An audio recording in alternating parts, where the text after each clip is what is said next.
Thank you for doing this. Yeah, I just want to start by saying that you were phenomenal in this movie. So, you were phenomenal in both movies, but this one has March of the Witch Hunters, and it was really good. So, I'll get to that in a second. But can you just start by talking about the transformation of playing, Bach as like an innocent schoolboy, and then transitioning to him as like this hardened Tin Man? Yeah, I mean that was kind of the fun challenge of the role, and all of these roles in Wicked, which is you start meeting them when they're innocent and bright-eyed and bushy-tailed. Um, and for Bach in particular, he like comes to the school looking for love and looking for community, and he like really thinks he's found it. Mhm. And so there's this moment at the end of the first movie, which like obviously means more for me because I played Bach than it means for anybody else. But there's this moment when like the world is kind of crumbling, right? And there's like green in the sky and nobody knows what it means. And everybody's fleeing Shiz. And Bach like kind of comes down the stairs and sees that his everybody he knows is gone. And everyone he loves is gone. And so the arc of that one is like, looking for your place and thinking you found it and having the rug pulled without any understanding of why. So when we meet Bach back in For Good at the beginning, he's kind of stuck in this situation with somebody that he doesn't recognize anymore. And I think it was really important for that transformation that Bach and Nessa have a real, I think, genuine connection, which Marissa and I talked about a lot, is like in the first movie, Bach and Nessa really like each other in Yeah, different they're ways. actually friends. Yeah, Yeah. they're really friends. They are friends for real. Um, and even though the reason why he asked her isn't I guess pure of heart. It's like he asks her because somebody else asked him to. She knows that. And there's nothing dishonest. It's just that they don't communicate well with each other. So in the second movie, it was really important to us that they had a genuine connection, but because they can't communicate about what the other needs, they've gotten to this place of being trapped. Um, and so Bach's sort of transformation into someone who's a little hardened and heartless is happening before there's any magic involved. Right. He's already kind of been betrayed and losing his friends and feels like he has no control. So it's almost like a natural progression. Yeah, and Um, there's like this building resentment that yeah. I think boils over Yeah. And when I do think it felt to me very much like in March of the Witch Hunters. That's when it kind of comes to a head. And when he's really like, I'm just gonna own who I am now. So can you talk about just like the technicality of filming that scene and like for you what you were thinking as an actor in that scene? yeah, filming it was kind of scary actually. It was, it's one of those things about being surrounded by actors who are holding torches and pitchforks and screaming kill her. It'll really rile you up, and there were a lot of, real life parallels that were just like sort of jumping to the forefront. Um, but the process of filming it, yeah, it was a really challenging day because March of the Witch Hunters is kind of it's a short little sing, but it's a kind of a hard sing, and with all the prosthetics and the sort of heavy suit and all of that, it was. I mean, the prosthetics were amazing. They helped the performance, and I also like didn't feel like I had to do anything differently. I could just kind of be myself. Just felt like heavier. Um, so performing through it kind of felt, you know, natural and I kind of want to say easy. I mean, I'm saying it was a challenging thing, but having them on just kind of helped. Um, but yeah, I mean, I guess the question being like talking about it technically, but also as this sort of the essence of who Bach is, him becoming like this sort of rageful, fullest self. I think is true to one in one way it's true, but in the other way, this is Bach without all of the things that make him who he is, right? The thing that makes him who he is his big open heart that he is letting love in and looking for it. And once his heart shrinks to being no longer there, because of Nessa, because of her turning the state on him, and then because of this, misspoken spell from the Grimmery, um, all he's left with is sort of this limbic rage. Yeah. He's it is really sad that he essentially is kind of reduced to being this hardened shell. Um there's one moment specifically too in that scene where I was dying to ask you because you kind of like look back at Glinda and you're like, you kind of like scowl at her or glare at her. What was your interpretation of like what he was feeling in that scene? I think that Bach knows that Glinda lives there. She famously lives there. That's like, that's her palace, you know. And so when he looks up, I even think that, I personally think that he leads the mob to this area of the Emerald City specifically to have her as an audience. Um, I don't know how conscious or unconscious that is, but that is something that I kind of feel. And then when he looks back up, he really can't see the Glinda that he once knew. He's too blinded by the torches, by the flames, by the rage to see her in any meaningful way. So while I think he's looking, I don't think he sees, you Mhm. know? He wants to Um, make sure she's watching though. yeah, I think so. And there's like a part, there's so many different like I think even with somebody who is blindly rageful, there can be overlapping motivations. And sometimes people do crazy things to get, the attention of somebody.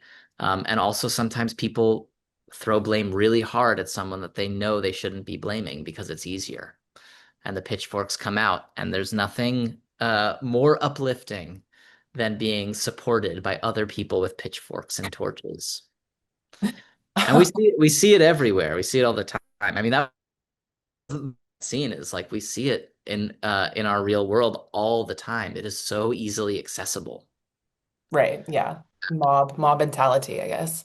Yeah. Um, Can you, going back to kind of the costuming, because you mentioned that it was really heavy and everything to wear that. When you're in costumes like this, I can imagine that it's more difficult to film. So do you have to do scenes more than once kind of to like get the take? Like, is it like you have to film from different angles and you're like having to sing this line here and then turn this way and sing here? Or what is that like for you?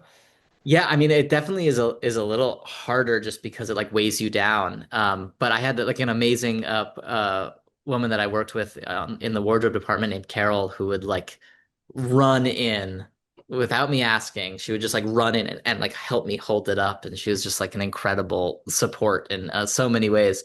Um, but yeah, no, you film it from all these different angles. You, I think the thing that I was grateful for is we would run it through. Sometimes we would start in different places, but we always kind of were running it through. It wasn't a lot of little pickups here and there. It was a lot of, all right, we're going to get your whole performance from this point of view. Um, but yeah, turning around is a little tough because you get really in it, and then you're also just like, you can't take off that suit. It takes about 20 minutes on, 20 minutes off. So unless it's a Gosh, long, maybe less off, maybe 10 minutes off, 20 minutes on. So unless it's a long turnaround, you kind of gotta you're just like stuck in stay it. in it. Yeah, Yeah. yeah. Can you also talk about, because I know that this movie obviously has a lot of, well, both movies have a lot of deleted scenes. Are there any scenes that you feel like really kind of speak to Bach's character that you wish had been included in either film? Um, That's a tricky question because there's a scene that I really love and that I loved doing in the first film.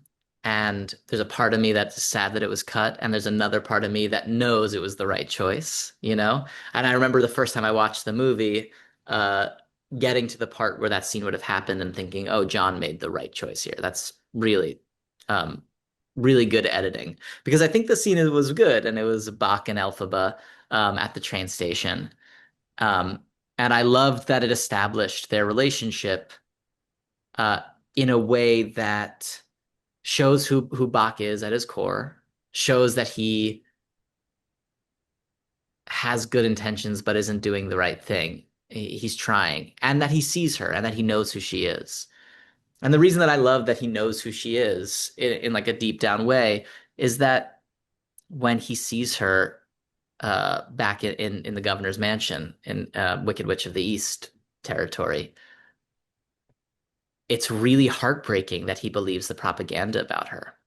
And I think it shows just how far away from himself he has gone in the time. So that's one like setup payoff that I always really loved, but I think that cutting it was the right call. So I don't want to say that it wasn't, but I did love that scene and I loved filming it. Um, it's really fun. Yeah, I've seen all the deleted scenes and I did like that scene as well. And I Yeah, agree with you that it could have been a fun addition, but I also understand, why they had to cut. it Um, does have one of my favorite lines, and I remember yeah, it has one of my favorite lines in it, which is, "Oh, I'm sorry, I misunderstood. I thought we were being honest." yeah, that was a great line. Yeah. That was good. And honestly, kind of telling for the whole premise of both films. So Yeah, it's good. I'm glad they released that deleted scene at least. yeah, I know we only have a few minutes left. So just to kind of wrap up, because I know that obviously you're a theater kid, Yeah. and I'm sure you were familiar with Wicked like way before you got the part. Yeah. I've seen a lot of online discussions about kind of the end interpretation of the film and like when the Grimoire opens for Glenda and like Elpha looks back. What is your interpretation as someone who's like in the film, who's, seen the musical? What did you think that meant? Oh, I feel like it's dangerous territory to weigh in. Um, I love that moment. That moment makes me weep. I think it's so beautiful. And I think, look, Glinda is in the first movie, Elphaba is a superhero, right? Um she finds her power inside and she decides to use it to help people. In the second movie, Glinda's a superhero, and she realizes that there is a way that she can make real change in the world, and she needs to defy power. She needs to defy Madame Morrible and the wizard. She needs to the wizard. She can't work within the system in that way. She has to change this, overthrow the system. It's kind of the same decision that Elphaba makes, except Elphaba leaves and Glinda decides to stay and force them out. Um, she's given the power. She finds the power to do that. And I think that the Grimoire opening in that moment is this beautiful, and I'm not going to say exactly what it means, but for me, what it means, like emotionally, is it's this understanding that Glinda has truly found her power, and she's a superhero too, and she's going to use that to change the world for good. Um, and I think a lot of that, look, I love all the performances of everyone who's ever done it on stage that I've gotten to see. I've seen it on stage like 6 times, but I think a lot of that has to do with Ariana's performance in this, which is just like so layered and deep and nuanced that we can see those shifts and we see her embrace her power um, in this really beautiful way. So that's why I think it's like really hitting home with people. Yeah, no, I had this same interpretation as you, so I feel very validated. Okay, good. Yeah. I feel like I skirted around giving too hard line. No, you What gave a a good, emotional meaning. yeah. That was like a good answer, I think, because people are, yeah, I've seen a lot of debates online. I don't know how online you are, but I try to be have you left. seen the like SpongeBob and like the all of the Bach and Nessa memes, or like have you seen any of that? I don't I don't know. I've seen people say SpongeBob, which is funny. I don't know if I've seen that. I don't know if I've seen all of them. I have seen some Buccaneers, but maybe not. I don't know. What am Um, I missing? no, there's just a lot of like there's a lot of edits of like Nessa screaming like SpongeBob instead of and like Funny. you there's just a lot of like stuff with like you and March of the Witch Hunters and like everyone saying like you ate that up. So I wasn't sure if you saw that. But last question, just to wrap up, have you or I guess how because you guys have been filming this for or you filmed it for what 3 years or 3.5 years or something? The Um, movie? yeah, for both movies. Both movies over the course of one year straight, Okay. basically. We took a little break because of the actor strike. Okay. Um, Right. That's right. And then it's been like 3 years since. So can you yeah. talk about kind of, I guess, things that have shaped you as an actor from playing this part and how this character has like shaped you, going forward for future roles?